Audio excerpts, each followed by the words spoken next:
اعوذ باللہ من الشیطان اللعین الرجیم بسم اللہ الرحمن الرحیم الحمد للہ رب العالمین والصلاة والسلام علی سید الانبیاء والمرسلین خاتم النبیین ابی القاسم محمد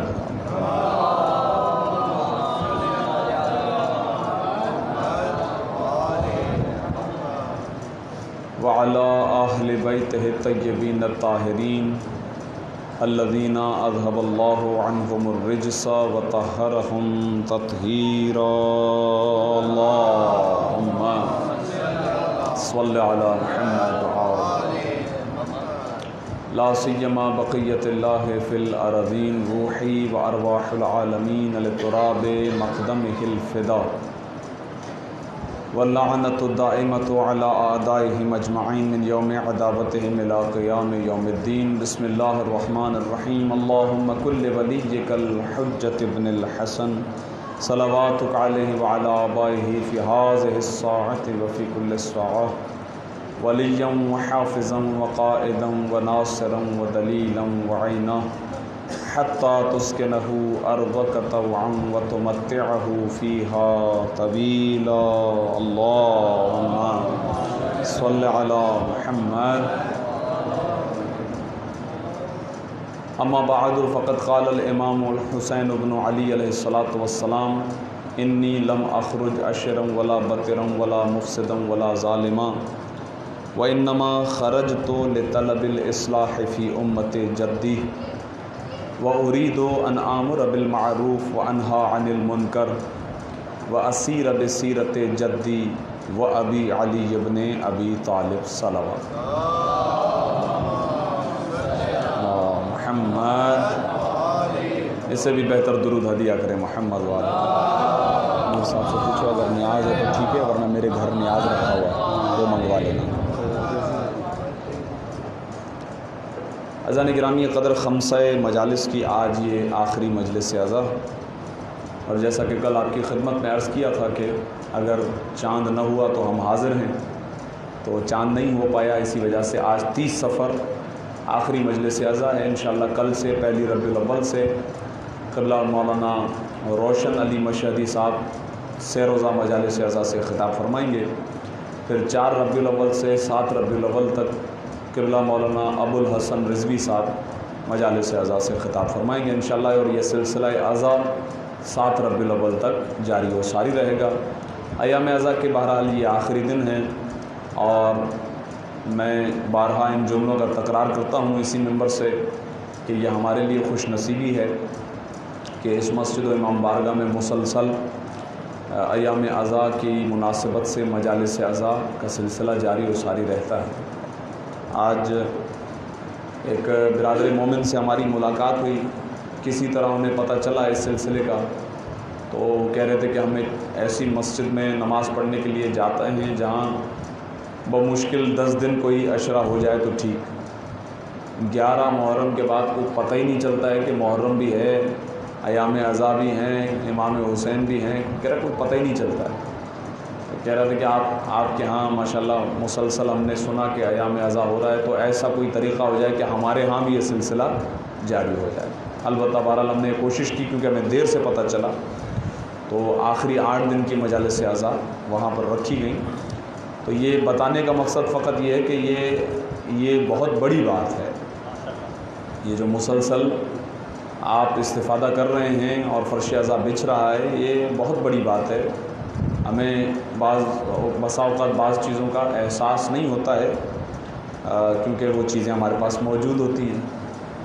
جو فقدان شے ہوتی ہے جب ایک چیز ہم سے فاقد ہو جاتی ہے بچھڑ جاتی ہے جدا ہو جاتی ہے تب پتہ چلتا ہے وہ کیا چیز ہے تو بہرحال اس پر خدا کا شکر ادا کریں میں اور آپ اس میں ہماری کوئی حیثیت نہیں ہے تمام وہ مومنین جن کی کاوشوں کی جو ہے وہ نتیجہ ہے کہ یہ مجالس اعزا یہاں پر جاری و ساری رہی تو چونکہ کوشش یہ تھی کہ کم از کم کچھ عرائض مجھے بھی آپ کی خدمت میں پیش کرنے کا شرف حاصل ہو، اسی لیے 25 صفر سے 30 صفر تک آپ کی خدمت میں مسلسل میں پیش رہا، حاضر رہا۔ آج کی یہ مجلس اعزاء اسی سلسلے جو امام حسین ابن علی کے کلمات کے سلسلے میں ہماری گفتگو ہو رہی تھی، اسی کی یوں سمجھیے کہ انتہائی گفتگو ہے۔ امام علیہ الصلوۃ والسلام کے کلمات، جیسا کہ عرض کر رہا ہوں میں مسلسل، یہ جملے کے بہت زیادہ ہیں، اور یہ موضوع بھی اپنے مقام پر بہت بڑا طولانی موضوع ہے کہ فقط جہاں سے امام مدینے سے نکلے ہیں وہاں سے لے کر عصر عاشور تک امام کی گفتگو، امام کے خطبات، امام کے خطوط کے جوابات، بہت سارے کلام ہیں امام کے، اور بڑے کمال کے کلام ہیں۔ مثلاً چونکہ اب ایام بہت کم رہ گئے اور یہ موضوع کافی طولانی تھا، پھر انشاءاللہ یہ سلسلہ جاری و ساری رہے گا، آپ کی خدمت میں مطالب عرض کرتا رہوں گا۔ مثلاً امام کا ایک خطبہ ہے جو وقت آخر امام نے ارشاد فرمایا ہے کربلا میں، یہاں تک کہ شہزادہ علی اصغر کی بھی شہادت ہو چکی ہے۔ اس کے بعد امام نے کافی، امام کے جو ہے خطبات ہیں جو امام نے کربلا میں عصر عاشور، روز عاشور امام نے خطاب فرمایا، ان میں سے ایک خطبہ جس میں امام کا بڑا بہترین جملہ ہے، یعنی پوری حجت تمام کرنے کے بعد امام نے جملہ ارشاد فرمایا، میں جانتا ہوں کہ میری باتیں تمہارے دلوں پر اثر نہیں کر سکتی۔ غور فرمائیے، یعنی پہلے مسلسل خطبے دیتے رہے، بتاتے رہے کیا تم مجھے پہچانتے ہو میں کون ہوں، اپنی معرفت کروائی، پھر یاد دلائی چیزیں کہ قرآن کیا کہتا ہے، احادیث رسول کیا کہتی ہیں، حق کیا ہے، باطل کیا ہے۔ یعنی امام نے پوری کوشش کی ہے۔ حجت تمام کرنے کے بعد جب امام نے طے کر لیا کہ اب وہ وقت آ گیا ہے کہ اب مجھے بھی مقتل کی طرف جانا ہے، تو امام نے آخر میں جملہ کہا ہے۔ آپ نے ارشاد فرمایا، مجھے پتہ تھا، مجھے علم تھا کہ میری باتیں تم پر اثر نہیں کریں گی۔ تو آپ سوچئے امام نے کتنی بڑی بات کی ہے آخر میں کہ میری باتیں تم پر اثر نہیں کریں گی۔ پھر امام نے خود وجہ ذکر کی ہے، میری باتیں تم پر اس لیے اثر نہیں کر رہی ہیں اور نہیں کریں گی، اس لیے کیونکہ تمہارے شکم، تمہارے پیٹ میں حرام غذا ملی ہوئی ہے۔ اب بتائیے کس قدر سخت ہے، تمہارے شکم حرام سے بھرے ہوئے ہیں، اس لیے میری بات تم پر کوئی اثر نہیں کرے گی۔ ایک اصول دے دیا امام نے کہ اگر شکم کے اندر ایک لقمہ حرام بھی ہو تو حجت خدا کی بات بھی سمجھ میں نہیں آتی ہے۔ سب کچھ پتہ ہے، پھر بھی انسان گھاٹے کا سودا کر رہا ہے۔ امام نے عمر سعد سے کہا، جو تجھے چاہیے وہ تجھے میں دے دوں گا۔ اس نے کہا نہیں، وہ مجھے رائے کی حکومت کی تمنا ہے۔ اچھا، جب اس نے نہیں مانا پھر امام نے اسے وارن کیا، اچھا یہ سن لے کہ اس حکومت میں سے ایک دانہ بھی تجھے نصیب نہیں ہوگا، ایک دانہ بھی نصیب نہیں ہوگا۔ یعنی پہلے امام اسے موقع دے رہے تھے، جب اس نے اپنا ایمان بیچ دیا، جیسے کہ قرآن میں متعدد مقامات پر اس مطلب کو پروردگار عالم نے بھی بیان فرمایا ہے کہ دنیا کو خریدتے ہیں، آخرت کو بیچ دیتے ہیں۔ دنیا کی خاطر خدا کی آیات کو فروخت کر دیتے ہیں۔ جب اس کا امتحان لے لیا پھر امام نے کہا اچھا ٹھیک ہے، نہیں ہو تیار، نہیں آؤ گے میرے پاس، ہاتھ نہیں اٹھاؤ گے اس سے؟ کہا نہیں۔ کہا اب یہ بھی سن لے کہ رائے کا دانہ بھی ایک نصیب نہیں ہوگا تجھے۔ وہاں بھی امام نے یہی کہا، نہیں پہچانتے ہو مجھے، پورا تعارف کروایا، پوری حجت تمام کی، اب سن لو تم۔ وہ کیا کہ مجھے پتا تھا کہ تم پر میری باتیں اثر نہیں کریں گی، اس لیے کیونکہ تمہارے پیٹ کے اندر حرام موجود ہے، حرام غذا، اور اسی سے تمہارا گوشت بنا ہے، اسی سے تمہارا خون ہے، بات اثر نہیں کرے گی۔ تو امام کے کلمات اس قدر دقت آمیز، سبق آموز، اور اس طرح نہ جانے کتنے پیغامات ہیں امام کی گفتگو اور امام کے خطبات میں۔ انشاءاللہ زندگی رہی تو یہ سلسلہ گفتگو جاری و ساری رہے گا انشاءاللہ، اور یقیناً ان 5 مجلسوں کے اندر بھی بڑی کوشش کی تیزی سے مطالب عرض کروں۔ یہ تو امام کی ایک وصیت تھی، ایک خط تھا جو امام نے جناب محمد ابن حنفیہ کے حوالے فرمایا کہ یہ وہ وصیت ہے کہ جو میں اپنے بھائی محمد حنفیہ کے حوالے کر رہا ہوں، اور میری یہ وصیت ہے کہ حسین ابن علی گواہی دیتا ہے کہ اللہ کے سوا کوئی لائق عبادت نہیں ہے، وہ وحدہ ہے، لا شریک ہے، اور محمد اس کے عبد ہیں، اس کے رسول ہیں۔ اس کے بعد فرمایا کہ قیامت جس کے آنے میں کسی قسم کا کوئی شک نہیں ہے وہ آنے والی ہے، جنت حق ہے، نار حق ہے، اور پروردگار عالم ہر انسان کو قبر سے اٹھائے گا۔ اس کے بعد ارشاد فرمایا میں کسی سرکشی کے لیے، بغاوت کے لیے، ظلم کرنے کے لیے، فساد کرنے کے لیے، قبضہ کرنے کے لیے خروج نہیں کر رہا ہوں، میں فقط اس لیے نکل رہا ہوں تاکہ اصلاح امت جدی، میں اپنی جد کی امت کی اصلاح چاہتا ہوں۔ اور اس سلسلے میں ہماری گفتگو رہی کہ اصلاح یعنی غلط کو ٹھیک کرنا، جہاں کوئی خرابی ہے اسے صحیح کرنا، عقیدہ غلط ہے تو عقیدے کو صحیح کرنا، فقہی احکام پر غلطی سے عمل ہو رہا ہے تو اس پر اسے صحیح کرنا، کیونکہ بسا اوقات اس طرح ہوتا ہے کہ غلط عقیدہ بھی انسان بنا لیتا ہے۔ اب چھوٹی سی مثال دیتا ہوں آپ کو، ایک جگہ گزرنے کا اتفاق ہوا تو وہاں ایک نوجوان کو علم کے سامنے سجدہ کرتے ہوئے دیکھا، تو آپ کے دل میں دو خیال آ سکتے ہیں، یا تو یہ خدا کو سجدہ کر رہا ہے، علم کے سامنے سجدہ کر کے شکر ادا کر رہا ہے، یعنی سجدہ شکرانہ ہے خدا کو۔ دوسرا جو احتمال اس کے اندر آ سکتا ہے وہ یہ کہ یہ علم کو سجدہ کر رہا ہے۔ دو احتمال آ سکتے ہیں۔ اب میں یا کوئی بھی ہو، نیتوں کا تو حال خدا جانتا ہے۔ اتفاق یہ ہوا کہ میرا وہاں سے گزر ہو رہا تھا تو کوئی بزرگ وہاں پہ پہنچ گئے اور انہوں نے روک کر اس نوجوان کو کہا ایک منٹ، اچھا وہ مجھے بھی جانتے، کہہ رہا مولانا صاحب آپ کہیں گے یا میں کہوں؟ تو میں نے کہا جی آپ کہیے، آپ کو مجھے نہیں معلوم کیا کہنا چاہتے تھے۔ کہہ رہا میں اس سجدے کے بارے میں پوچھنا چاہ رہا تھا اس نوجوان سے۔ اچھا جیسے ہی اس نوجوان نے یہ سنا کہ یہ بزرگ مجھے سجدے کے حوالے سے کچھ کہنا چاہتے ہیں تو فوراً اس نے کہا انکل باقی باتیں اپنی جگہ پر، عقائد پر کوئی بحث و مباحثہ نہیں ہے، کوئی ڈیبیٹ نہیں، یہ میرا عقیدہ ہے، عقائد پر کوئی ڈیبیٹ نہیں۔ کیا مطلب وہ کہنا چاہ رہا تھا کہ مجھے کوئی نہ ٹوکے کہ میں سجدہ کروں۔ یہاں سے میں یہ سمجھ گیا تھا کہ یہ علم کو سجدہ کر رہا تھا، ورنہ اتنا سیریس نہیں ہوتا۔ ایک چیز سمجھ میں آ جاتی ہے، غور فرمائیے۔ اچھا اب جو ہے بہت ضروری تھا یہاں پر، دیکھیے ہم میں سے ہر ایک کی ذمہ داری، میں اپنی مثال دے رہا ہوں تاکہ واضح ہو جائے۔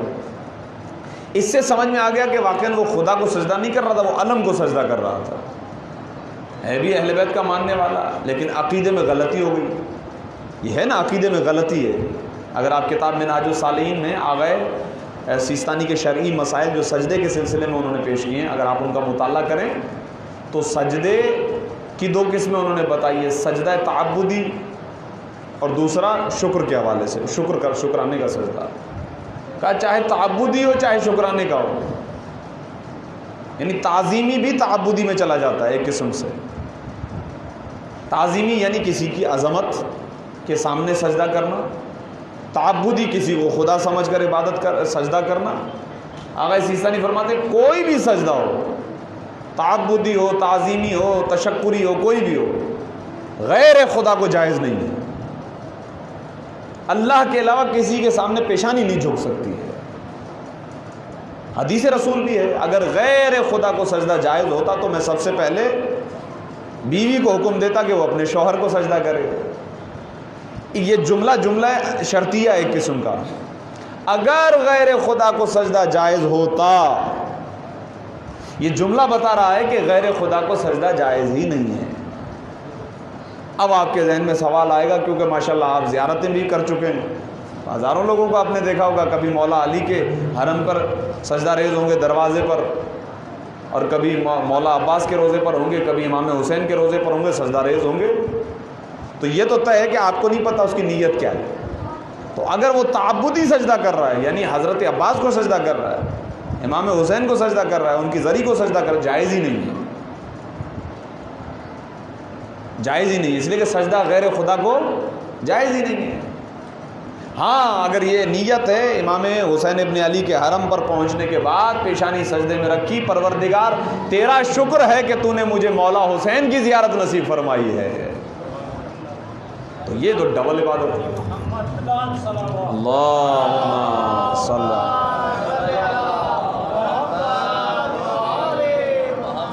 تو یہ تو بہت بڑی عبادت ہو گئی، سجدہ بھی ہو گیا خدا کو، تشکر بھی ہو گیا، اور جیسا کہ پروردگار عالم شکر کرنے والوں کی نعمتوں میں اضافہ کرتا ہے، ہو سکتا ہے بار بار زیارت نصیب ہو جائے، یعنی ممکن ہے۔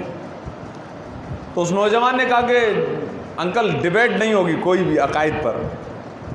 اب میں سمجھا، میں نے کہا یہاں بالکل گنجائش ہے کہ کچھ کہا جائے، لیکن چونکہ اس نے جملہ ایسا کہا، اب کیا کہا؟ اس نے کہا بات ہی نہیں کرنی ہے، ڈیبیٹ کرنی نہیں ہے، عقیدے پر ڈیبیٹ نہیں ہے۔ اس نے کہا عقیدے پر کوئی بحث و مباحثہ نہیں ہے۔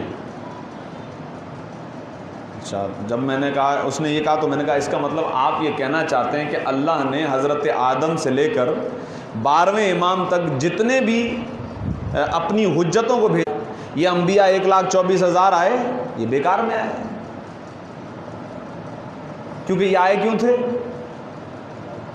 یہ تو آئے عقیدے کو ٹھیک کرنے کے لیے تھے، اور وہ جو انسان تھے جن کے پاس یہ آ رہے تھے ان کا بھی کوئی نہ کوئی عقیدہ تھا۔ کوئی پتھر کے سامنے جھکا ہوا ہے، کوئی سورج کے سامنے جھکا ہوا ہے، کوئی چاند کے سامنے جھکا ہوا ہے، کسی نہ کسی کو اپنے عقیدے کے مطابق خدا بنا کر بیٹھا ہوا تھا وہ۔ تو اگر یہ کہہ دے کہ عقیدے پر بحث نہیں ہے تو وہ بھی کہہ دیتے آدم آپ کی ضرورت نہیں ہے کیونکہ عقیدے پر بحث نہیں ہے، ابراہیم کی ضرورت نہیں ہے کیونکہ عقیدے پر بحث نہیں ہے، انبیاء کی ضرورت نہیں ہے کیونکہ عقیدے پر بحث نہیں ہے۔ نہیں نہیں نہیں، یہ نہیں کہنا چاہ رہا میں نے بولا آپ جو کہہ رہے ہیں اس کا نتیجہ تو یہی ہے، عقیدے پر ہی ڈیبیٹ ہے، عقیدے پر ہی بحث ہے۔ اور کس پہ بحث ہے؟ اللہ نے کہہ دیا 2 رکعت نماز پڑھو، اس پر بحث نہیں ہے۔ پروردگار نے کہہ دیا 2 رکعت نماز پڑھو، یہ اب ہمیں حق نہیں ہے کہ ہم پوچھیں کہ پروردگار 2 کیوں، 3 کیوں نہیں، 4 کیوں نہیں، جی نہیں۔ اللہ کی ذات ایک ہے، توحید ہے، واجب الوجود ہے، ان چیزوں پر بحث ہے، عقیدے پر بحث ہے۔ اس لیے خدا نے کہا سمجھ کے مانو، لیکن سمجھ کے جب مان لیا اب یہ پوچھنے کی ضرورت نہیں ہے 2 رکعت ہے، 3 رکعت ہے، 4 رکعت ہے یا 5 رکعت ہے، یہ پوچھنے کی ضرورت۔ جہاں بحث ہونی چاہیے تھی وہاں بحث نہیں کرتے، یہ کیوں ہو گیا، وہ کیوں ہو گیا، وہ کیوں گیا، جہاں بحث کہتے۔ اچھا، اس نے پھر دلیل دی، یہ کہنے کے بعد جب وہ پھنسا باتوں کے اندر تو کہنے لگا کہ حضرت سلمان فارسی، اب اس میں دیکھیں ان کا قصور نہیں ہے، کبھی کبھار یہ ہے کہ فضائل کو پڑھنے کا انداز ایسا ہوتا ہے خطبہ کا، ذاکرین کا، کہ وہ سامنے والا اس سے کیا مطلب لے رہا ہے یہ بڑا اہم ہے۔ کہ بھئی سلمان کا مقام یہ اس لیے کیونکہ وہ اہل بیت کے دروازے پر، اہل بیت کی ڈیوڑی پر اپنی پیشانی جھکاتا تھا، اب وہ یہی سمجھے کہ وہ اہل بیت کے دروازے پر سجدہ کر رہے تھے۔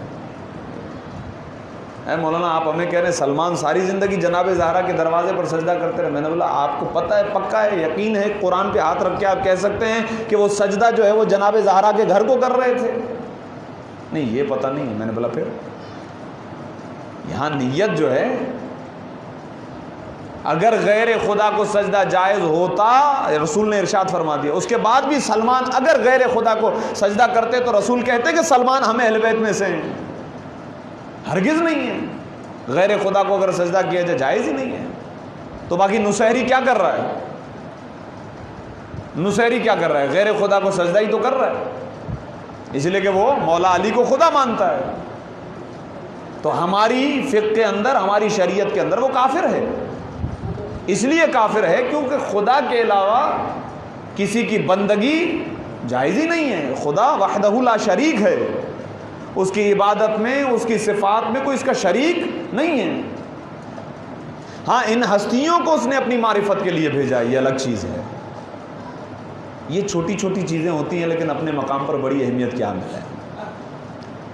اصلاح کا مطلب یہ ہے کہ کہیں عقیدے کی اصلاح ہے، اچھا کہیں شرعی مسائل کی، مثلا آج ذرا سطحی گفتگو آپ کی خدمت میں عرض کر رہا ہوں مثالوں کے ذریعے سے۔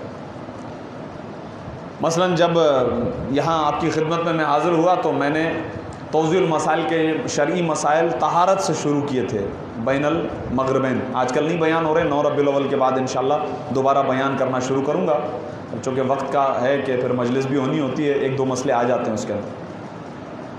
تو میں نے پہلے طہارت کے مسئلے بیان کیے، تو ایسا ہوا کہ جس دن وضو کے مسئلے ختم ہوئے اس کے بعد پھر آگے نماز کے مسئلے شروع ہوئے یا کچھ اور مسائل میں نے شروع کیے، تو ایک بزرگ آئے، کہنے لگے کہ مولانا صاحب وضو کے مسئلے بیان کریں۔ میں نے کہا وہ ابھی ختم ہوئے، میں نے ابھی بیان کیے کچھ دن پہلے. یعنی ان کو پتہ نہیں تھا کہ شاید میں بیان کر چکا ہوں. کہہ رہا وضو صحیح نہیں ہو رہا. اب مجھے یہ نہیں پتا کہ جس کا وضو صحیح نہیں ہو رہا تھا اس نے میرے مسائل سنے تھے یا نہیں سنے تھے، یہ مجھے نہیں پتا. ہو سکتا ہے، امکان ہے، یا ہو سکتا ہے کہ جس وضو کے عمل میں وہ غلطی کر رہا تھا اس دن میں نے وہ مسئلہ بیان کیا، وہ اس دن نہیں آیا. کچھ بھی ہو سکتا ہے. تو اب کیا ہے کہ میں روزانہ ایک ہی مسئلہ روزانہ تو نہیں بتاؤں گا. مثلا حاجی صاحب روزانہ آنے والے ہیں، ہمارے یہ بزرگ بیٹھے ہیں روزانہ، یہ کہیں گے مولانا صاحب کل بھی یہی تو بتایا تھا مسئلہ، آج دوبارہ وہی بتا رہے ہیں. تو ہماری تو ایک روش ہوتی ہے، وہ چلتی رہے گی، بات آگے بڑھتی رہے گی. اب کیا ہوتا ہے کہ ہماری ذمہ داری اب یہاں سے پاس ہو گئی آپ کی طرف. مثلا اگر کوئی دیکھ رہا ہے کہ وضو غلط ہو رہا ہے تو اصلاح کرے، یہ اصلاح ہے. لیکن اصلاح کا انداز ہونا چاہیے. یہ بڑی اہمیت کا حامل ہے. یعنی شریعت نے اگر کہا ہے کہ واجبات 10 ہیں، ان میں سے 7واں اور 8واں امر بالمعروف نہی عن المنکر، اس کا مطلب یہ نہیں ہے گردن سے پکڑ لیا اچھائی کا حکم دینے کے لیے اور برائی سے روکنے کے لیے. نہیں، جیسا اگلے شخص کا مزاج ہے اس کے مطابق آپ اگر اس کو سمجھا سکتے ہیں تو ٹھیک ہے، ورنہ آپ کی ذمہ داری نہیں ہے. آپ سمجھتے ہیں کہ اگر میں اسے بتاؤں گا تو وہ میری بات کو سیریس لے گا، اس بات کو سمجھے گا، اس پر عمل کرے گا تو ٹھیک، ورنہ ضروری نہیں ہے. یہ ساری شرائط ہیں امر بالمعروف نہی عن المنکر کی. مجھے لگا کہ اگر میری بات پر اثر نہیں ہو رہا ہے چھوڑ دوں. یہ فقہی مسائل آپ کی خدمت میں عرض کر رہا ہوں. امر بالمعروف نہی عن المنکر کے شرائط ہیں اور اس کے بھی اسٹیجز بتائے گئے ہیں کہ پہلا یہ درجہ ہے، پھر یہ درجہ ہے، پھر یہ درجہ ہے. ایسے نہیں کہ وہ آگے یہ کیا کر رہے ہیں آپ کو ابھی تک وضو کرنے نہیں آیا. یہ ہیں ہوتے طریقے، معذرت کے ساتھ بعض لوگوں کے طریقے. بھائی ابھی تک اس کو نہیں آیا تو کیا وہ نبی تھوڑی ہے کہ اس پر وہی نازل ہوگی؟ خطا کر سکتا ہے، انسان ہے. آپ اگر بتا سکتے ہیں تو بتائیے، ورنہ چھوڑ دیجیے. دین اس چیز کا نام ہی نہیں ہے. یہ دیکھیے میں اپنی طرف سے کوئی تجزیہ پیش نہیں کر رہا ہوں. امام حسن امام حسین چھوٹے ہیں، ایک بزرگ پتہ نہیں کتنی عمر کا وضو کر رہا تھا، غلط کر رہا تھا. سنیں آپ نے ماشاءاللہ بچپن سے یہ واقعات سنے، یہ پریکٹیکل واقعات ہیں. اب چاہتے تو حسن و حسین کیا مقام و مرتبہ ہے. میں عرض کر رہا تھا کہ امام وہ ہوتا ہے کہ جو جھولے میں جھول رہا ہے تو لوہے محفوظ کا مطالعہ کر رہا ہوتا ہے. یہ اس کی نظر ہے. یہ بھی بتا سکتے تھے تو کب سے غلط وضو کر رہا ہے، یہ بھی بتا سکتے تھے. نہیں، غلط کر رہا تھا وضو، لیکن جب اس نے وضو کر لیا تو اسے روک لیا. کہنے لگے کہ اے بزرگ آپ نے وضو کیا، آپ تھوڑی دیر ٹھہر جائیے، ہم دونوں بھائی وضو کرتے ہیں اور آپ دیکھیے کہ ہم میں سے کس کا وضو صحیح ہے، کس کا وضو غلط ہے. اب یہاں تو صحیح اور غلط کی بات اس لیے نہیں ہو سکتی کیونکہ ان کا پہلا بھی محمد ہے، ان کا آخری بھی محمد ہے. یہ سب کے سب محمد ہیں. یہاں صحیح غلط کی تو بات ہی نہیں ہے. لیکن پھر بھی یہ کہا کہ آپ دیکھیں کہ کون صحیح کر رہا ہے کون غلط کر رہا ہے. اس کا مطلب تاکہ امر بالمعروف نہی عن المنکر ہو جائے. یہ کہنے کی ضرورت نہ پڑے کہ آپ کا وضو غلط ہے. نہیں، آپ میرا وضو دیکھیں صحیح ہے یا غلط ہے. طریقہ ہے، کسی بھی طریقے سے مسئلہ حل ہو جائے، بات بھی بنی رہے. اب دونوں شہزادوں نے جب وضو کیا تو تاریخ نے لکھا کہ اس بزرگ نے کہا کہ میرا وضو غلط ہے، آپ دونوں کا وضو صحیح ہے. بھئی کہنے کی ضرورت پڑی؟ اس لیے ضرورت نہیں پڑی کیونکہ امر بالمعروف نہی عن المنکر کا انداز کمال تھا، تو خود بخود مسئلہ حل ہو گیا. بڑی اہم چیزیں یہ عبادتیں بڑی اہم ہیں، لیکن ہمارا انداز، یہ انداز کی وجہ سے میں واقعے کی طرف گیا. لیکن اصل موضوع یہ ہے کہ اصلاح، جہاں بھی غلط ہو رہا ہے روکیے. مثلا سب سے پہلی ہماری ذمہ داری اپنے گھر سے شروع ہوتی ہے. سورہ قرآن میں آیہ شریفہ مشہور، یا ایھا الذین آمنوا قوا انفسکم واہلیکم نارا وقودھا الناس والحجارہ، اے ایمان والو اپنے آپ کو جہنم کی آگ سے بچاؤ. قوا انفسکم، پہلے اپنے نفسوں کو بچاؤ، اس کے بعد اہلیکم، اپنے گھر والوں کو بھی بچاؤ. اور جیسا کہ میں پرسوں کی گفتگو میں عرض کر رہا تھا کہ ابتدا تو اپنی ذات سے ہی ہوگی. ایک عقلی سی بات ہے کہ اگر میں نماز نہ پڑھوں، کسی کو کہوں نماز پڑھو، کہے گا پہلے تو پڑھ لے بھائی. سیدھی سی بات ہے. آغاز اپنی ذات سے ہے، اس کے بعد غیر کو بولو. تو اس میں غیر میں بھی قرآن نے کہا پہلے تمہارے اہل. اہل کا مطلب ہے آپ کی فیملی، آپ کے گھر والے، آپ کے بچے، آپ کے بہن بھائی، انہیں بچاؤ جہنم کی آگ سے. قرآن کہہ رہا ہے، یعنی امر بالمعروف کرو، نہی عن المنکر کرو. اچھائی اگر ان سے چھوٹ رہی ہے تو ان کو کہو کہ اچھا کام کریں. نماز کی پابندی نہیں ہے، نماز کی پابندی کروائیں. اب تو پہلے یہ باتیں ابھی بھی مبتلا بے ہو سکتی تھی کہ مثلا گھر کے اندر ایک ہی ٹیلی ویژن تھا جو سب دیکھ رہے ہیں، اس کے اندر کبھی کبھار ایسی چیزیں آ رہی تھیں کہ جو بے حیائی کے زمرے میں شمار ہوتی تھیں، تو یہاں بات ہوتی تھی. لیکن اب اتنی ترقی ہو گئی ہے کہ یہ کہنا بھی عجیب لگتا ہے، اس لیے کہ ہر کوئی اپنی کان میں ہینڈ فری لگا کے خود ہی سن رہا ہے جو اس کا دل کرے. کل ایک بزرگ، ان سے جو ہے وہ استفادہ کرنے کا شرف حاصل ہوا، تو کہہ رہے تھے کہ اگر کسی نوجوان سے یہ کہا جائے کہ بس جیب سے موبائل نکالو اور امام زمانہ کو دے دو، دیکھیں بڑا اہم ہے، اپنا موبائل جیب سے نکالو اور امام زمانہ کے حوالے کر دو، بس یہ سوال کافی ہے، اس سے زیادہ آگے میں کچھ نہیں کہتا. تو کیا تیار ہیں اس بات کے لیے؟ یہ اہم چیز ہے. آغاز اپنے سے، اپنی فیملی سے، اپنے بچوں سے، اپنے گھر والوں سے. یہ ہے امر بالمعروف نہی عن المنکر کا پہلا درجہ. اچھا، اس درجے میں بسا اوقات لوگ بہت زیادہ سختی کرتے ہیں. ٹھیک ہے، بچہ نمازی نہیں ہے. ایک شخص آئے میرے پاس، کہنے لگے کہ اچھا آغا صاحب، وہ میرا بیٹا تو میں نے بہت کوشش کی اس کو نماز پڑھانے کی، نماز نہیں پڑھ رہا، اب اس کے برتن الگ کر دوں، اب اس کے برتن الگ کر دوں. میں نے بولا برتن الگ کیوں کروں، کیوں کریں گے آپ؟ تو اب اس نے کوئی حدیث پڑھ رکھی تھی کہیں پر جو فقہی موضوعات کی حدیث ہے، اور فقہی موضوعات کی حدیث میں ہمارے علماء منع کرتے ہیں کہ پبلک نہیں پڑھے، اخلاقی پڑھ لے، واقعات سن لے، لیکن فقہی احادیث یہ مرجع کا کام ہوتا ہے. فقہی لحاظ سے ہمیں اپنے مجتہد کا فتویٰ دیکھنا چاہیے.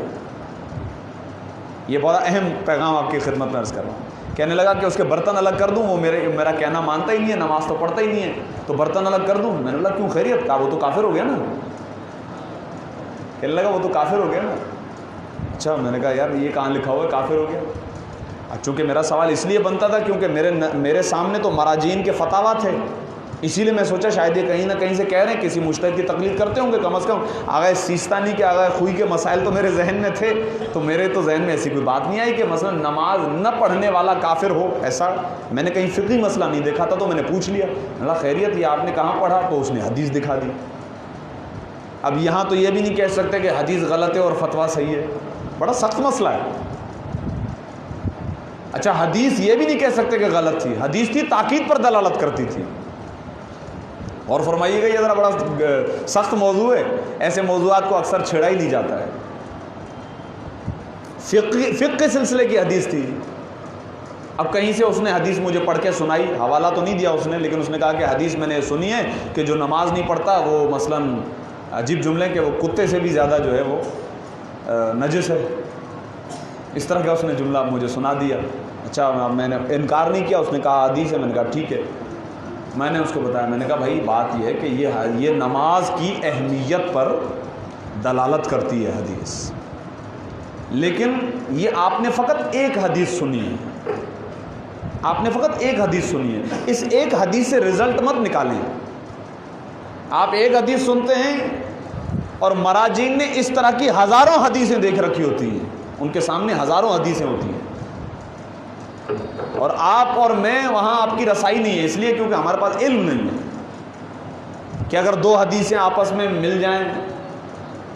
یہ بسا اوقات ان افراد کے لیے بڑا اہم سوال ہوتا ہے کہ جو کہتے ہیں بھائی ہم تو مجتہد کی تقلید نہیں کرتے، ہم تو امام زمانہ کی تقلید کرتے ہیں، ہم تو امام کی تقلید کرتے ہیں، ہم مجتہد کی تقلید نہیں کرتے.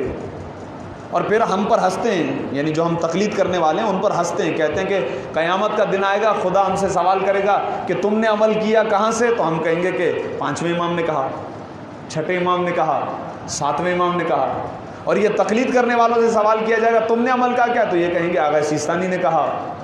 آغا خامنئی نے کہا، آغا خمینی، تو بتائیے کس کا عمل زیادہ؟ دیکھیں کیسی بہترین بات بنا کر پیش کرتے ہیں تاکہ لوگ پریشان، واقعی صحیح بات ہے، بجائے اس کے کہ آغا سیستانی کی بات جو ہے ہم مانیں، سیدھا سیدھا چھٹے امام کی بات کیوں نہ مان لیں؟ یہ ہماری نوجوان نسل کو دین سے دور کرنے کا ایک طریقہ ہے۔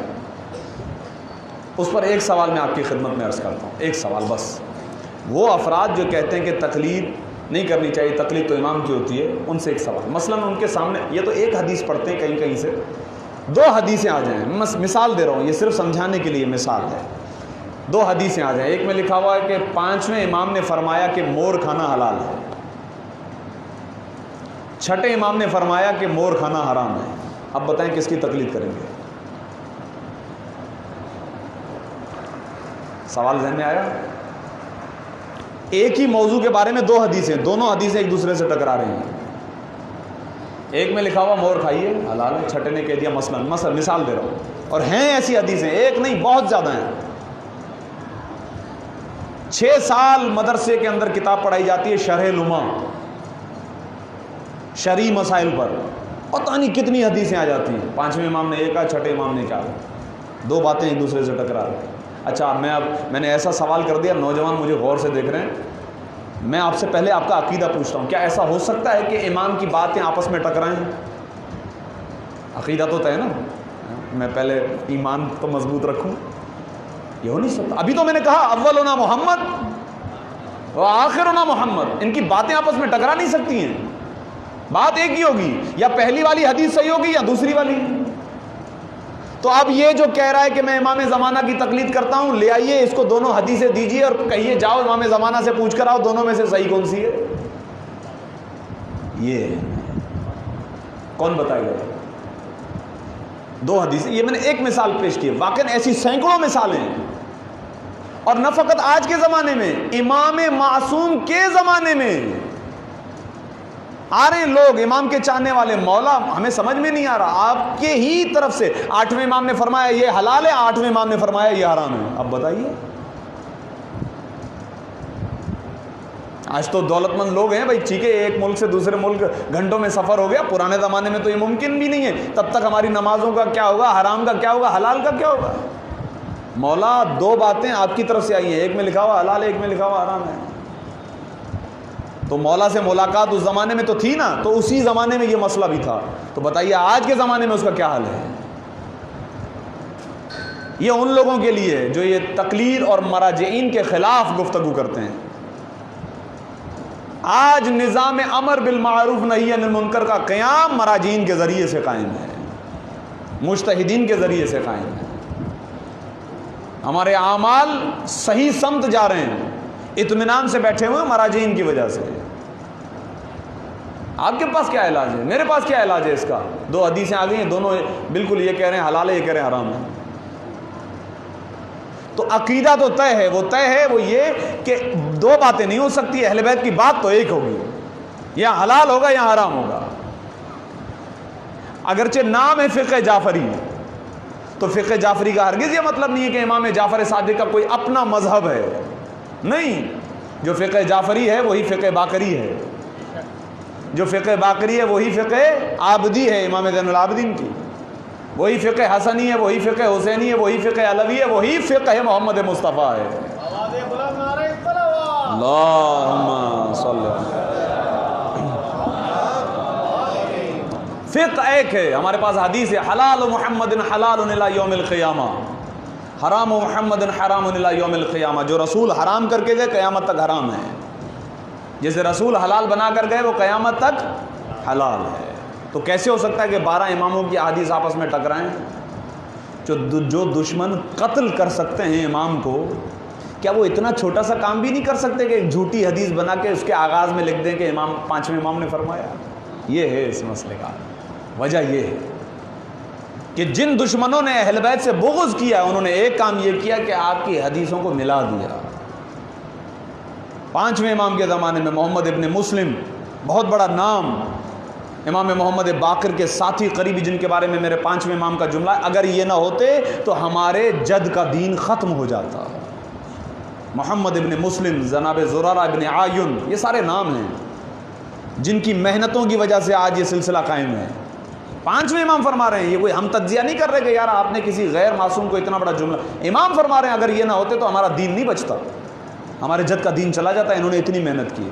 اب وہ ان کا کوئی دوست تھا, کچھ دن آیا کلاس میں بیٹھا, محمد ابن مسلم کے ساتھ سیکھ رہا ہے, پھر کہنے لگا ذرا آپ کی کاپی دیجیے گا. میں بچوں کو سمجھانے کے لیے کہہ رہا ہوں, کاپی اس زمانے میں نہیں تھی. جو نسخہ آپ کے پاس ہے وہ ذرا دے دیجیے گا, میں آج رات مطالعہ کروں, اس کی نقل اتاروں, ایک کاپی میرے پاس بھی ہونی چاہیے. دوسرے دن کاپی واپس دے دی محمد ابن مسلم کو, کہا یہ لیجیے آپ کا نسخہ, میں نے نسخہ کاپی کر لیا ہے. اب وہ نسخہ لے کے جب 5ویں امام کی خدمت میں آ رہے ہیں تو امام کہہ رہے ہیں یہ جو کتاب کے اندر فلاں صفحے پر فلاں حدیث لکھی ہوئی ہے اس کو نکال دو, یہ ہماری نہیں ہے. غور فرما رہے ہیں, ہمارے ساتھ بیٹھ کر, ہمارے درس میں بیٹھ کر ہماری کتاب کے اندر اپنی حدیث کو جوڑ دیا. اب یہ ہے مجتہد کا کمال, یہ ہے ایک مرجع کا کمال, یہ ہے ایک عالم کا کمال, یہ ہے ایک فقیہ کا کمال کہ وہ حدیث کو دیکھتا ہے. یہ حدیث آئی کہاں سے بھائی؟ یہ حدیث جو ابھی بیان ہوئی, میں نے تو نہیں پوچھا اس بزرگ سے, میں مثال اس بزرگ کی نقل کر رہا ہوں.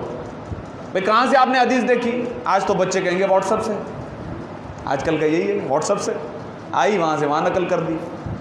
جو دشمن یہ کر سکتا ہے کہ آپ کے امام کو ہی قتل کر دے, کیا اس کے لیے یہ مشکل ہے کہ نیچے آپ کی کسی کتاب کا نام لکھ دے؟ اپنی طرف سے حدیث کے جملے لکھ کے نیچے لکھ دے گا یہ فلاں کتاب میں لکھا ہوا, تہذیب میں لکھا ہوا ہے, ہمارے مکتب کی بڑی کتاب ہے, اصول فقہ, اصول کافی میں لکھا ہوا ہے, استفسار میں لکھا ہوا ہے. یہ مجتہد ہے جو حدیث سامنے آتی ہے, کہاں لکھا ہوا ہے؟ حوالہ ہے نہیں ہے؟ اچھا حوالہ نہیں ہے, پھینک دو, بیکار ہے, اس کی سند ہی نہیں ہے. پہلے بتاؤ یہ آئی کہاں سے؟ اچھا فلاں کتاب سے. وہ کتاب چھپی کہاں ہے؟ اس کا رائٹر کون ہے؟ اس رائٹر کی حیثیت کیا ہے؟ اچھا اس رائٹر نے کس کتاب سے لی ہے؟ پھر جائیے اس کتاب کو دیکھتے ہیں. اچھا یہ حدیث نقل ہوئی, اس کا سلسلہ سند کیا ہے؟ ہو سکتا ہے سلسلہ سند میں 100 لوگ ہوں, اس نے اس سے بیان کی, اس نے اس سے سب, ہر ایک بندے کو وہ ریسرچ کریں گے, دیکھیں گے کہ یہ بندہ صحیح ہے یا غلط ہے. یہاں تو فقط بٹن دبایا, فارورڈ, نعرہ حیدری, یاد گئی حدیث. وہ اپنے کلمات کو ادا کرتے وقت بھی سوچ رہے ہوتے ہیں کیونکہ ذمہ دار ہیں, کل قیامت کے دن جواب دینا ہے. وہ آپ کو بتائیں گے کہ یہ 2 حدیثیں جو آ رہی ہیں وہ پہلے ہی آپ کو بتائیں گے یہ دونوں حدیثیں صحیح نہیں ہو سکتی, کوئی یہ غلط ہے. اس لیے کہ یہ ہو نہیں سکتا کہ 5ویں امام بولیں حلال ہے, 6ٹھے امام بولیں حرام ہے, یہ تو طے ہے. لیکن اب ان میں سے غلط کون سی ہے, صحیح کون سی ہے, یہ وہی پہچان سکتا ہے کہ جو اس کا علم رکھنے والا ہے, جس کے پاس علم ہے. تو انسان مجبور ہے ہر اس فیلڈ کے اندر جس کے بارے میں ہم نہیں جانتے ہیں, ہم اس کی طرف رجوع کرتے ہیں جو جاننے والا ہے. آپ اپنا علاج آپ خود ہی کرتے ہیں, آپریشن خود ہی کرتے ہیں, اپنا نہیں کرتے. اس کے پاس جائیں گے کہ جو ماہر ہو آپریشن کرنے کا. کسی بھی کام کے سلسلے میں آپ اس کے ماہر کی طرف رجوع کر سکتے ہیں, کرتے ہیں تو پھر دین اسلام میں ہم سب سارے مفتی کیوں بن جاتے ہیں؟ اس سلسلے میں امام علی نقی علیہ الصلوۃ والسلام کا قول ہے. امام فرماتے ہیں, درود بھیجیے محمد و آل محمد.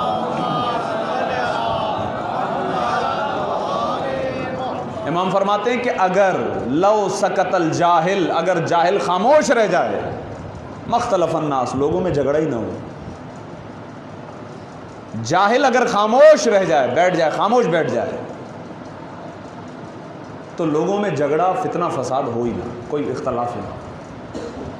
جھگڑا اس لیے ہوتا ہے, اختلاف اس لیے ہوتا ہے کیونکہ جاہل بولتا ہے, اور جس کو کسی چیز کا بھی پتہ نہیں ہے وہ دین میں اپنی رائے رکھتا ہے. اچھا یہ بات میں اب جو میں آپ کی خدمت میں اب عرض کرنے لگا ہوں, توجہ سے سماعت فرمائیے گا, اور جو میں اب بات عرض کرنے لگا ہوں, حاجی صاحب بھی اس واقعے کے گواہ ہیں. اچھا یہ میں بات اس لیے بھی نہیں کر رہا ہوں کہ وہ جو بچہ جس سے میری یہ بات چیت ہوئی, نعوذ باللہ من ذالک, میں جو ہے وہ برا منا لے. میں اسے اپریشیٹ کرتا ہوں, داد دیتا ہوں اس کے حوصلے کی. کچھ دن قبل نماز ظہر یہاں ہو رہی تھی, اور نماز ظہر میں مسلسل بچوں کے شور کی آواز آ رہی تھی. جب نماز ظہر سے میں فارغ ہوا تو باہر دیکھا کرسی, راؤنڈ میں کرسیاں رکھی ہوئی تھی, بچے بیٹھے ہوئے تھے. حاجی صاحب یاد آیا نا؟ بالکل. تو ایسا ہوا کہ میں وہاں سے گزرا تو میں نے جا کے ان بچوں کو ڈانٹا. میں نے بولا وہاں نماز چل رہی ہے اور جماعت سے چل رہی ہے, اور تم کم از کم نماز جماعت سے نہیں پڑھتے ہو تو خاموش تو ہو جاؤ, خاموشی سے تو بیٹھو. میں بھی کہہ رہی تھا تو حاجی صاحب تشریف لائے اور انہوں نے اپنے جو ہے وہ زبان میں ان سے کہنا شروع کیا. تو یہ ہے کہ 5 سال ہو گئے, کچھ سمجھ میں آ جاتی ہے, مجھے بھی تھوڑی سی مجھے سمجھ میں آ گئی کہ حاجی صاحب جو ہے وہ ان سے یہ کہہ رہے تھے کہ آپ کا یہاں پر بیٹھنا شرعاً جائز نہیں ہے, یہ کہہ رہے تھے. اور نماز جماعت ہو رہی ہے پھر بھی آپ کے پاس کوئی عذر نہ ہو, پھر بھی اگر آپ نماز جماعت نہیں پڑھیں گے اور فرادہ پڑھ کے چلے جائیں تو یہ بھی شرعاً جائز نہیں ہے, کیونکہ توہین نماز جماعت ہو رہی ہے. اچھا یہ کہہ رہے تھے, اب غور فرمائیے گا, میں دوبارہ کہہ رہا ہوں, اس بچے کو کہیں وہ برا نہ منائے, ابھی یہاں پہ مجھے دکھائی نہیں دے رہا وہ بچہ. اس بچے نے فوراً کہا کہ ویسے بھی جو نماز ہو رہی ہے تو وہ کون سا شرعاً ہو رہی ہے. یہ غور سے سنیے کتنی بڑی بات ہے. میرے تو پیروں تلے زمین نکل گئی. میں نے کہا میں 5 سال سے یہاں پہ کر کے آ رہا تھا. پھر کہنے لگا کہ اچھا وہ جو نماز ہو رہی ہے تو وہ کون سا شرعاً ہو رہی ہے. اچھا یہ کس کو کہہ رہے ہیں؟ حاجی صاحب کو کہہ رہے ہیں, بزرگ سے. اچھا میں نے جو سنا تو میں واپس تیزی سے آیا, میں نے کہا آپ کیا کہہ رہے ہیں, کیا کہا آپ نے؟ تو کہنے لگا کہ مولانا صاحب جو نماز ہو رہی ہے وہ کون سا شرعاً ہو رہی ہے. میں نے کہا کیوں, خیریت؟ اب سنیے اس بچے کا. اس نے کہا کہ یہ جو آگے لکھے ہوئے دیکھیں نماز غفلہ کے لگے ہوئے نا, یہاں بھی لگا ہوا, یہاں بھی لگا ہوا. اس نے کہا کہ یہ سامنے عبارت لکھی ہوئی ہے, اور جب سامنے کچھ لکھا ہوا لگا ہوا ہوتا ہے تو نماز تھوڑی ہوتی ہے. تو مجھے اب جب اس نے یہ کہا تو مجھے ہنسی بھی آئی. بعد میں نے بولا اچھا یہ ایک بات تو بتاؤ, مجھے 5 سال ہو گئے, تقریباً 5 سال ہیں. میں نے کہا 5 سال سے جو میں نماز پڑھ رہا تھا, میری نماز کے بارے میں تم کیا کہتے ہو؟ چلو ان کو چھوڑ دو کہ جو پیچھے پڑھ رہے ہیں, وہ تو بیچارے مولانا کے پیچھے پڑھ رہے ہیں نا, بھائی مولانا کی صحیح ہے تو ہماری بھی صحیح ہے, لیکن میرے بارے میں تم کیا کہتے ہو؟ مجھے نہیں پتا کہ یہ سامنے لگا ہوا ہے. مجھے پتا ہے نا, بلکہ یہ شاید میں نے خود ہی لگوائے تھے. رمضان بھائی ایسا ہی ہے نا, یہ ہم نے خود سیٹ کروائے تھے سامنے. تو میں نے کہا میری نماز کے بارے میں تمہارا کیا حکم ہے؟ مجتہد آغائے مفتی صاحب کیا حکم ہے؟ میں اپریشیٹ کر رہا ہوں. اس بچے نے مجھ سے اس طرح سے بات کی. کہنے لگا وہ سامنے لگے ہوئے ہیں, لکھے ہوئے ہیں, یہ شرعاً جائز ہی نہیں ہے. اب آپ بتائیے, یہ حالت ہے. میں نے بولا اچھا بیٹا آپ نے یہ جو مجھے کہا ہے کہ اگر سامنے کوئی عبارت آویزاں ہے, کوئی تصویر یعنی کچھ لکھا ہوا ہے, اس سے شرعاً نماز نہیں ہوتی ہے, یہ آپ کو کس نے بتایا؟ کس مجتہد کا فتویٰ ہے؟ یعنی آپ تقلید تو کرتے ہوں گے نا, ایسے تو نہیں ہے, آپ خود تو مجتہد نہیں ہیں, اور نہ ہی آپ کو ساری حدیثیں یاد ہیں امام کی. تو یقیناً آپ سے کسی نے سنا ہوگا, یا آغا سیستانی کا فتویٰ ہوگا, یا آغا رہبر کا فتویٰ ہوگا, آغا وحید کا فتویٰ ہوگا, کسی نہ کسی کا تو فتویٰ ہوگا. کہہ رہا یہ تو پتہ نہیں ہے, لیکن ہاں میں نے یہ سنا ہے کہ اگر سامنے کچھ لکھا ہوا ہو تو شرعی طور پر نماز نہیں تھی. میں نے بولا یہ تو آپ نے سن لیا, لیکن یہ سوچا نہیں ہے جو ہم 5 سال سے یہاں پر اٹھک بیٹھک کر رہے ہیں, یہ کس کھاتے میں ہے پھر؟ یعنی ہم سب کی نماز باطل ہے, بیکار ہے. کتنی ضرورت ہے عزیزان گرامی کا. یعنی یقیناً یہ طے ہے کہ اس بچے نے کوئی اپنا اجتہاد نہیں کیا, کسی سے سنا ہوگا, اور یہ توفیق بھی نہیں ہوگی کہ کبھی پوچھ لیں. چلیں اعتراض ہی آ کر لیں کہ مولانا آپ کی نماز شرعی طور پر جائز نہیں ہے, اس لیے کہ سامنے لکھی ہوئی ہے عبارت. ایک زیادہ سے زیادہ فقہی مسئلہ ہے, وہ یہ کہ اگر آپ نماز پڑھ رہے ہیں اور نماز پڑھتے ہوئے اگر آپ کسی لکھی ہوئی عبارت کو پڑھیں, اگر لکھی ہوئی عبارت کو آپ پڑھیں تو آپ کے نماز میں ثواب کی کمی ہو جاتی ہے. مکروہ ہے, یہ مکروہ ہے. اکثر بزرگان ہیں جن کو سورہ یاد نہیں ہوتے, بسا اوقات نماز غفلہ کی یہ جو آیتیں لکھی ہوئی ہیں سب کو یاد تھوڑی ہوتی ہیں. وَعِنْدَهُ مَفَاتِحُ الْغَيْبِ, اب یہ یاد نہیں ہے کیا کریں؟ اب آگے مولانا صاحب اب کیا کریں, ہمیں نماز غفلہ پڑھنی ہے, ثواب بہت زیادہ ہے اس کا, کیا کریں؟ تو ہم کہتے ہیں دیکھ کے پڑھ لیجئے. تو وہ کہتے ہیں مولانا صاحب شرعی مسئلہ ہے کہ اگر دیکھ کر پڑھیں گے تو ثواب کم ہو جائے گا. اچھا بھائی ثواب کم ہو جائے گا تو نماز غفلہ کا ثواب مل بھی تو رہا ہے, مائنس پلس برابر ہو جائے گا, نماز کا ثواب مل جائے گا. اس میں کیا مسئلہ ہے؟ یعنی دیکھ کر پڑھنے سے تھوڑا سا ثواب کم ہوگا, لیکن نماز غفلہ کے پڑھنے کا ثواب تو ملے گا. بہرحال دیکھ کر پڑھنے کا ہرگز یہ مطلب تھوڑی ہے کہ آپ کی نماز باطل ہے. آپ کی نماز صحیح ہے, نماز بالکل صحیح ہے, اور تھوڑا سا ثواب. اور جو میرے استاد محترم کا جملہ ہے, اگر 100% آپ کو ثواب ملنے والا تو یوں سمجھیے 95%, تو 5% تو ویسے ہی چلا جاتا ہے, توجہ تھوڑی رہتی ہے نماز میں. کہیں توجہ کہیں چلی جاتی ہے، کہیں کبھی توجہ کہیں چلی جاتی ہے. 5 یہ بھی مائنس کروا لیجئے، اور آپ کے ارادے پر انشاءاللہ پروردگار عالم آپ کو ثواب عطا فرمائے گا کہ آپ نے ایک مستحب نماز کو انجام دیا. یہ ایک سورے کی بات نہیں ہے، بہت ساری نمازیں ہیں. پورے سال کی نمازیں جو ہوتی ہیں بہت ساری ان میں نمازیں، بھائی سورہ جمعہ پڑھیے، روز جمعہ سورہ جمعہ پڑھیے. مجھے یاد نہیں ہے کیونکہ نماز جمعہ میں پڑھاتا نہیں ہوں تو یاد نہیں ہے مجھے، دیکھ کے پڑھتا ہوں میں. تھوڑا سا ثواب کم ہوگا لیکن نماز جمعہ سورہ جمعہ کے پڑھنے کا ثواب مل جائے گا تو ثواب برابر ہو جائے گا، بات ختم. تو ہے یا ضرورت یا نہیں ہے؟ بالکل ضرورت ہے. سیکھنے سکھانے کے مرحلے سے بالکل آری ہے. اب خدا جانے وہ بچہ کب سے نماز جماعت نہیں پڑھ رہا ہوگا، جبکہ روایات کے اندر نہیں ہے. فقط مراجعین نے جہاں بھی نماز جماعت کا تذکرہ کیا، جا کر آپ توضیح کے اندر دیکھ لیجئے گا. آپ ایک نماز پڑھیں فرادہ، ایک نماز پڑھیں جماعت کے ساتھ، وہ ایک نماز جو آپ نے پڑھی ہے اس سے 25 گنا زیادہ ثواب آپ کو ملے گا نماز جماعت کا. ایک نماز کا ثواب یا 25 نمازوں کا ثواب چاہیے. عقل مند تو وہی ہے، میں عقل مند کی بات کر رہا ہوں. بس اوقات بعض بزرگان مجھے سختی سے کہہ دیتے ہیں کہ آپ کہہ دیا کریں کہ جو پیچھے فرادہ پڑھ رہے ہیں ان کی نماز صحیح نہیں ہے. یہ میں نہیں کہہ سکتا، یہ میری مجبوری ہے، کیونکہ میں تو ناقل ہوں، میں مجتہد نہیں ہوں، میں ناقل ہوں. میں خود آغا سیستانی کی تقلید کرتا ہوں، ان کے فتاوی بیان کرتا ہوں. آغا سیستانی فرماتے ہیں کہ بغیر شرعی اور عقلی کوئی بھی عذر اگر نہیں ہے تو زیادہ سے زیادہ یہ ہے کہ آپ گناہ گار ہیں. تو اب تو یہ انسان کو خود ہی سوچنا چاہیے کہ جب نماز جماعت چل رہی ہے اسی وقت میں نماز فرادہ پیچھے پڑھ رہا ہوں، نماز بھی پڑھ رہا ہوں، گناہ گار بھی ہو رہا ہوں، تو اچھا کیا ہے؟ اچھا یہ ہے کہ چھوڑوں اس فرادہ نماز کو، میں جماعت کے ساتھ نماز پڑھوں تاکہ مجھے 25 گنا ثواب بھی ملے اور گناہ گار بھی نہ رہوں. اچھا ایک گناہ نہیں ہے فقط اس کا، یہ بھی ذہن میں رکھیے گا.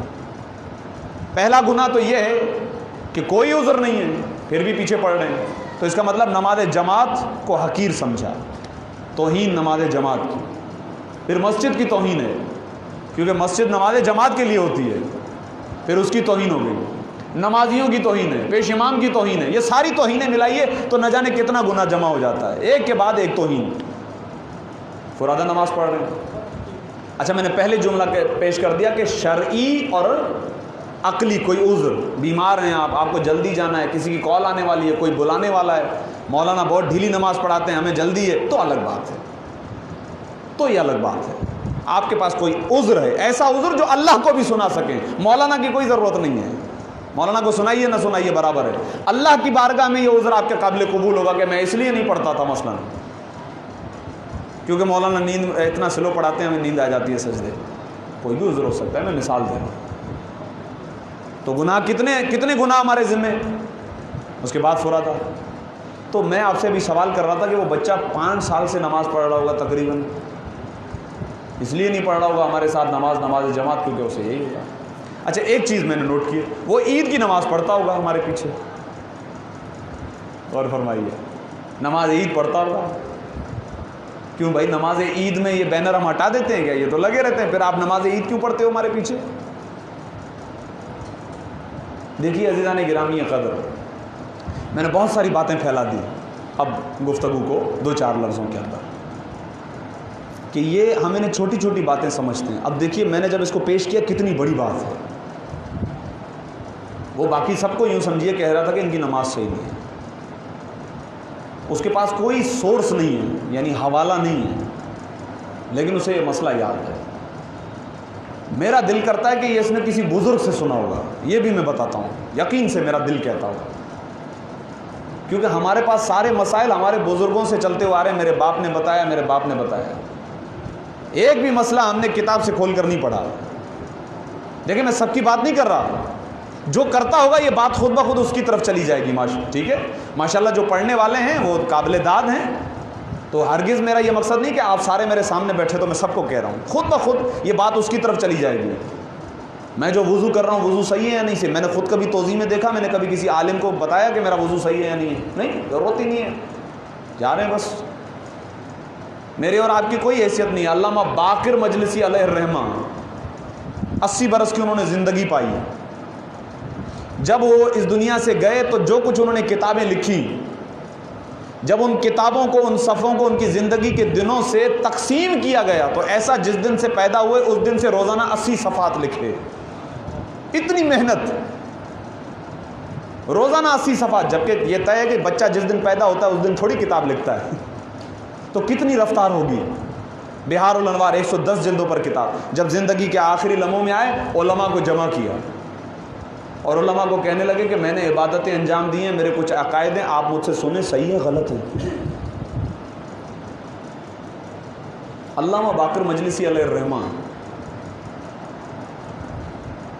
بہار الانوار 110 جلدوں کی کتاب، اگر ان کی لکھی ہوئی کتابوں کو تقسیم کیا جائے تو روزانہ 80 صفحات انہوں نے لکھے ہیں. گویا لکھیں، پڑھیں نہیں، لکھیں. محنت ہے ان کی. وہ آخر میں علماء کو جمع کر کے کہہ رہے تھے کہ میں وضو کر رہا ہوں، دیکھیے بھائی صحیح ہے نہیں، میں نماز پڑھ رہا ہوں، دیکھیے صحیح ہے نہیں. اچھا میرا عقیدہ سنیے. پھر عقیدہ بتا رہے ہیں، لا الہ الا اللہ محمد الرسول اللہ، میں 12 اماموں کو مانتا ہوں، کس حیثیت سے مانتا ہوں، قیامت کیا ہے، اپنے عقیدے بتا رہے ہیں. کتابوں سے تو پڑھا ہے میں نے. اچھا انہوں نے تو کتابوں سے پڑھا ہے، ہم تو سنی سنائی باتوں پر چل رہے ہیں نا. وہ تو کتابوں سے پڑھ رہے ہیں. پھر بھی کسی عالم سے تصدیق لے رہے ہیں کہ جو کتابوں سے پڑھا ہے صحیح سمجھاؤں غلط سمجھاؤں. یہ دین کوئی معمولی ہے عزیزان گرامی. میں بارہا آپ کی خدمت میں عرض کرتا ہوں کہ اس دین کی خاطر بڑی قربانیاں ہیں اہل بیت کی اور ہمارے بزرگان اور علماء کی. بہت ہم سادہ لیتے ہیں اس کو، ٹائم پاس لیتے ہیں بسا اوقات. اس پہ توجہ کی ضرورت ہے. یہ اتنا یعنی اس موضوع کے اندر جتنا جائیے تو یہ بس پھیلتا ہی جائے گا. ہمیں ضرورت ہے کہ ہم اپنے بچوں کی تربیت کریں دین حق پر. صحیح و غلط کی تمیز ہونی چاہیے، حق و باطل کی تمیز ہونی چاہیے، حرام و حلال پتہ ہونا چاہیے. اب مجھے نام یاد نہیں آ رہا لیکن انڈیا کے بہت بڑے خطیب، ہمارے استاد کی بات سے نقل کر رہا ہوں کہ جب وہ ممبر پہ بیٹھ کے مجلس پڑھتے تھے تو 10-15 ہزار کا مجمع سننے کے لیے آتا تھا. ایک دن وضو کرنے کے لیے، ابھی ان کو مجلس پڑھنی تھی تھوڑی دیر کے بعد، تو وضو کرنے کے لیے گئے. وضو خانے پر وضو کر رہے تھے تو برابر میں ایک بندہ کھڑا ہوا تھا، وضو کر رہے تھے. دیکھ رہے ہیں، ارے کہہ رہے ہیں میں نے اتنا سال خطابت کی لیکن اگر میری تقریر سے کوئی وضو ہی نہیں سیکھ سکا تو میری مجلسوں کا فائدہ کیا ہے.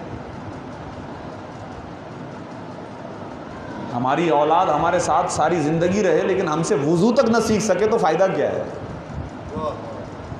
قرآن تک نہ سیکھ سکے ہم سے، دین تک نہ سیکھ سکے ہم سے. ہم اپنے آپ کو بڑا دیندار کہتے پھریں لیکن ہمارے بچے کے ہاں دین کی کوئی حیثیت ہی نہیں ہے. ہماری بیٹی کے ہاں دین کی کوئی حیثیت نہیں ہے.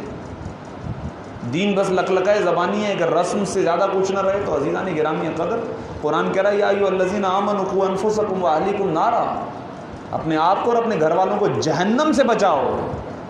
کیونکہ جہنم کا ایندھن، وہ چیز جس سے جہنم کی آگ جلائی جائے گی، وہ پتھر ہیں اور خود انسان ہیں. انسان کے ذریعے سے جہنم کی آگ کو جلایا جائے گا. بس عزیزان گرامی قدر دعا ہے پروردگار عالم ہمیں دین کی ان باریک بینیوں کو سمجھنے کی توفیق عطا فرمائے.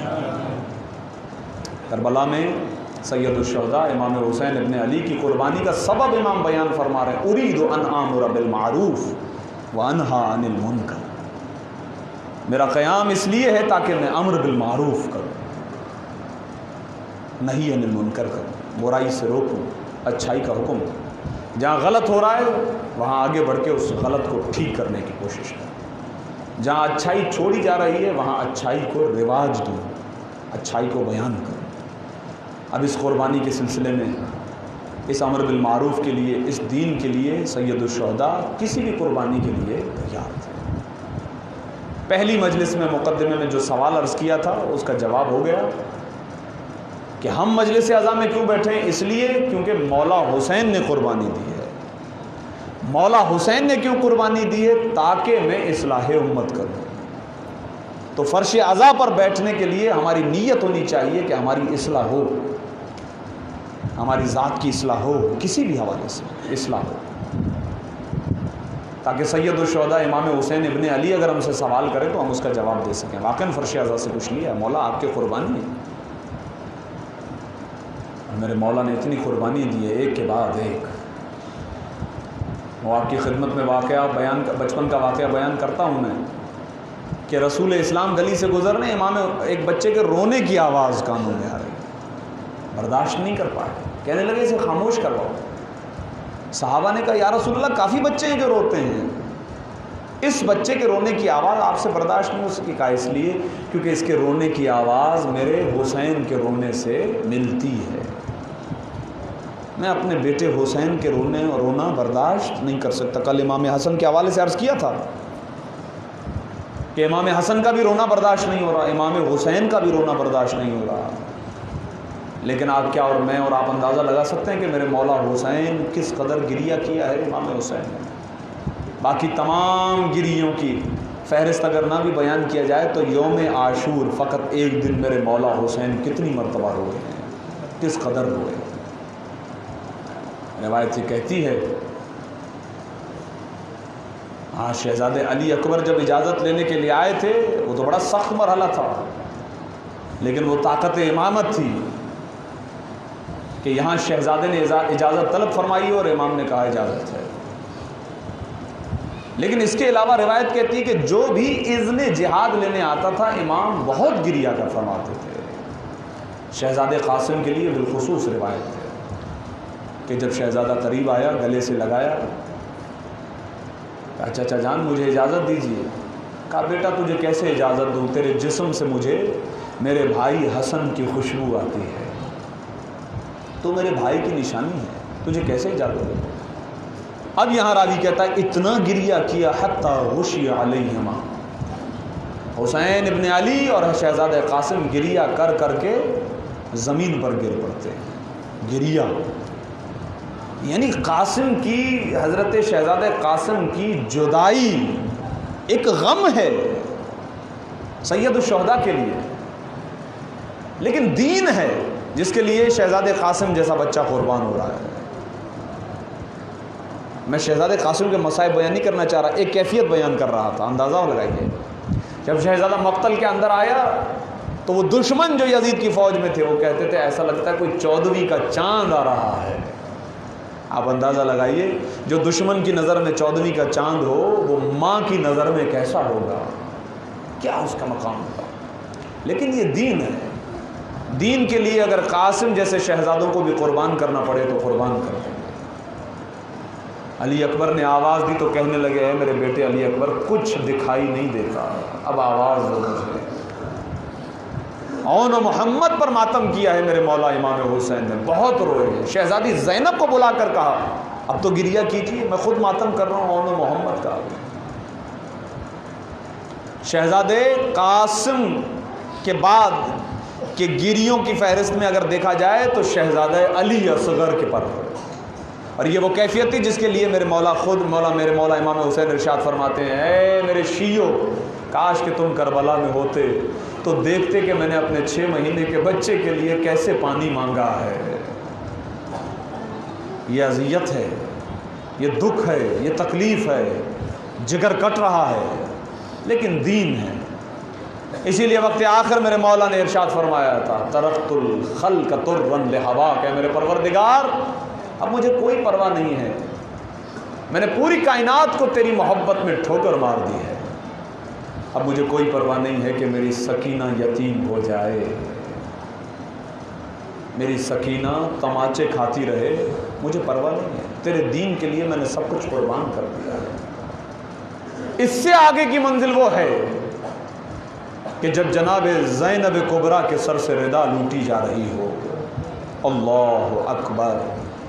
عرض کیا تھا میں نے ایام سجادیہ کے اندر کہ امام زین العابدین نے اپنی زندگی کے آخری وقت میں کہا تھا میرے بیٹے باقر مجھے بتاؤ کربلا میں کیا ہوا۔ پوری تاریخ کربلا امام محمد باقر نے پڑھی اور جب یہ جملہ کہا بابا اس کے بعد ہماری پھوپھی اماں کے سر سے ردا لوٹ لی گئی۔ جیسے یہ جملہ امام زین العابدین نے سنا آواز آئی انا للہ و انا الیہ راجعون۔ یہی تو غم تھا میرے مولا امام سجاد کو، جب کسی نے پوچھا مولا سب سے زیادہ تکلیف کہاں آئی، کہا الشام الشام الشام۔ لیکن دین ہے، نوحوں میں مرثیوں میں یہ پڑھا جاتا ہے کہ شہزادی زینب جب پلٹ کر واپس آئیں مدینے تو رسول اسلام کی قبر مطہر پر جملے کہا نانا میں تیرا دین بچا کر آ گئی، ہاں لیکن میرا حسین مارا گیا ہے، میں تیرا دین بچا کر آئی۔ بس عزیزان گرامی قدر، روایت کہتی ہے کہ سرکار سید الشہداء کے بعد شام غریباں کے بعد کی ایک روایت عرض کرنا چاہتا ہوں، مسلسل مختلف مصائب آپ کی خدمت میں عرض کرتا رہا ہوں۔ ایک مرتبہ روایت کہتی ہے کہ رات کے اندھیرے میں جب خیمے جل چکے تھے، بے غور و کفن لاشِ کربلا کے مقتل میں، کوئی لاشا ادھر رکھا ہوا ہے، کوئی لاشا ادھر رکھا ہوا ہے، ہاں شہزادی سکینہ سلام اللہ علیہا جب تھکی تو رات کے وقت بابا کا سینہ یاد آیا عزیز۔ روایت کہتی ہے کہتی ہوئی چلی این ابی این ابی، میرا بابا کہاں ہے؟ اے میرے بابا تجھے پتہ ہے میں تیرے سینے کے بغیر سونے کی عادی نہیں ہوں۔ روایت کہتی ہے ایک بے سر کے لاشے سے آواز آئی الیہ الیہ یا بنیا، اے میری سکینہ میرے قریب آ جا، تیرا بابا بھی تیرا منتظر ہے۔ شہزادی زینب کبریٰ اور جناب ام کلثوم جناب سکینہ کو تلاش کر رہی تھی۔ اسی واقعے سے تھوڑی دیر پہلے، اس وقت کہ جب جناب سکینہ اپنے بابا کے بے سر کے لاشے کے ساتھ سو رہی تھی، شمر ملعون رات کے اندھیرے میں مقتل میں جاتا ہوا ایک مرتبہ اس نے دیکھا کہ ایک بچی ہے جو ایک بے سر کے لاشے کے برابر میں سوئی ہوئی ہے۔ کہا ہے بچی، رات کے وقت اندھیرے میں اس طرح بچے بیابان میں نہیں سویا کرتے، جاؤ اپنے خانوادے کے ساتھ جا کر سو۔ بچی کہتی ہے میں حسین کی بیٹی سکینہ ہوں، اپنے بابا کے سینے کے بغیر سونے کی عادی نہیں تھی، میرا بابا مجھے بہت یاد آ رہا ہے، اسی لیے میں مقتل میں رات کے اندھیرے میں یہاں بابا کو تلاش کرتے ہوئے یہاں پہنچی ہوں۔ شمر نے دوسری مرتبہ کہا دیکھ میں تجھے کہتا ہوں واپس پلٹ کر جا۔ دیکھیں سکینہ اس سے پہلے شمر کے تماچے کھا چکی ہے، لہذا خوف زدہ تو تھی شمر سے، لیکن اس کے باوجود کہہ رہی تھی کہ اے شمر مجھے عادت نہیں اپنے بابا کے بغیر سونے کی، میں کیا کروں۔ شمر کے لہجے میں سختی آئی اور یہ ملعون ایک مرتبہ اپنے ہاتھ کو بڑھاتا ہے شہزادی سکینہ کے بالوں کی طرف، اور یہ ملعون شہزادی کے جیسے ہی بالوں میں پکڑتا ہے، شہزادی گریہ کرتی ہیں، ہاتھوں کو جوڑ کر کہتی ہیں شمر میں زیادہ دیر تجھے اذیت نہ دوں گی، لیکن میرے کچھ کام ہیں، وہ میرے کام ہو جائیں اس کے بعد میں پلٹ جاؤں گی۔ شمر نے ہاتھ نکالا، کہنے لگا کیا کام ہے؟ کہنے لگی پہلا کام تو یہ ہے کہ میرا بابا پیاسا مارا گیا ہے، میں نہر فرات کے کنارے جاؤں گی، اپنے چلو میں پانی لاؤں گی، اپنے بابا کے کٹے ہوئے سر پر پانی ڈالوں گی، کہوں گی بابا تجھے پانی نہ دیا گیا، تیری بیٹی سکینہ تیرے لیے پانی لے کر آئی ہے۔ اس کے بعد کہا کیا دوسرا کیا کام ہے؟ جناب سکینہ نے کہا دوسرا کام یہ ہے کہ کیا تم دیکھ نہیں رہے ہو میرے بابا کا لباس لوٹ لیا گیا ہے، میرے بابا کا لاشا بے غور و کفن ہے، میں اس جنگل میں جاؤں گی، پتوں کو تلاش کروں گی اور اپنے بابا کے جسم کو ڈھانپوں گی، اور تیسرا اور آخری کام یہ ہے کہ میں شاہراہ پر بیٹھ جاؤں گی، جو مسلمان گزرے گا اسے بتاؤں گی ارے نبی کا نواسا کربلا میں بے غور و کفن لاشا اس کا پڑا ہوا ہے، اگر تم مسلمان ہو تو آؤ اسے غسل بھی دو، اسے کفن بھی پہناؤ، اس کی نماز جنازہ۔ الا ولعنۃ اللہ علی القوم وسیعلم الذین ظلموا ای منقلب ینقلبون۔ بار الہ تجھے واسطہ ہے تیری خلقت طاہرہ کا، ہماری اس عبادت کو اپنی بارگاہ میں قبول فرما۔ تمام مومنین جن کی کاوشوں سے، جن کی کوششوں سے یہ فرش عزا مسلسل بچھایا جا رہا ہے اور مجالس عزا جاری و ساری ہیں، پروردگار تمام مومنین کی توفیقات خیر میں اضافہ فرما، ان مومنین کی ان کاوشوں کو اپنی بارگاہ میں قبول فرما، بالخصوص وہ مومنین جو ان مجالس عزا میں نظر و نیاز کا بھی اہتمام کر رہے ہیں، پروردگار ان کے اس عبادت کو اپنی بارگاہ میں قبول فرما۔ یہ حاضرین جو ماشاءاللہ مسلسل ان مجالس عزا میں شرکت کر رہے ہیں، پروردگار ان کی تمام تر حوائج شرعیہ کو مستجاب فرما۔ جو مومنین بیمار ہیں، بالخصوص جن مومنین کی دعائے صحت کی التماس میرے ذمے ہیں، ایک مومنہ نے دعا کی ہے، اپیل کی ہے حاجت آوری کے لیے، اور ایک مومنہ ہیں رحیمہ بنت امان اللہ، ان کے لیے بھی دعا کی التماس کی گئی ہے۔ پروردگار تجھے واسطہ ہے شہزادی فاطمہ زہرا سلام اللہ علیہا کا، تجھے واسطہ ہے امام زین العابدین کی عظمت کا، تمام بیماروں کو شفائے کلی عطا فرما، ہر بیماری سے نجات عطا فرما، مومنین کی جان مال عزت و آبرو کی حفاظت فرما۔ پروردگار اس فرش عزا کے حق کا واسطہ ہمارے گناہان کبیرہ و صغیرہ معاف فرما، ہمارے محرومین کی مغفرت فرما، ہمیں